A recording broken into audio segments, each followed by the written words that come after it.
भोले बाबा सबका पुकार सुनी है। बोल बा भोले बाबा सबका पुकार सुनी है। बोल बा भोले बाबा सबका पुकार सुनी है।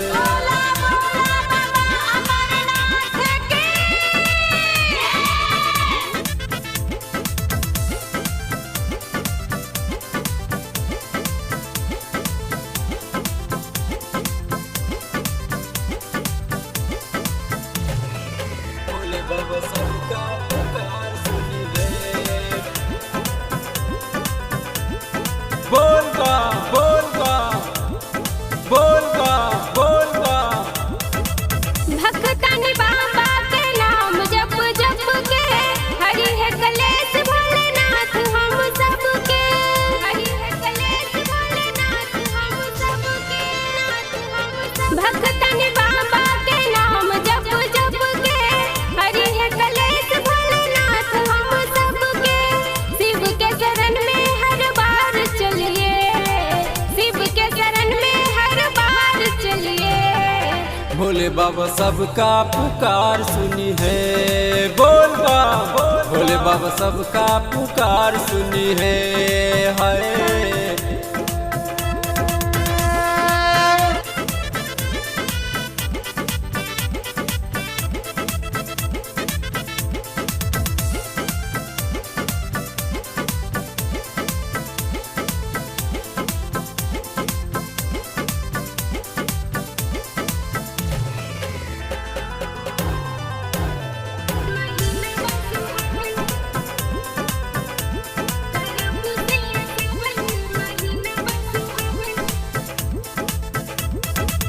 बाबा लगावेला सबके बेड़ा पार हो।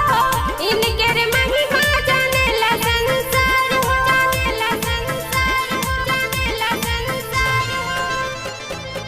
बाबा लगावेला सबके बेड़ा पार हो।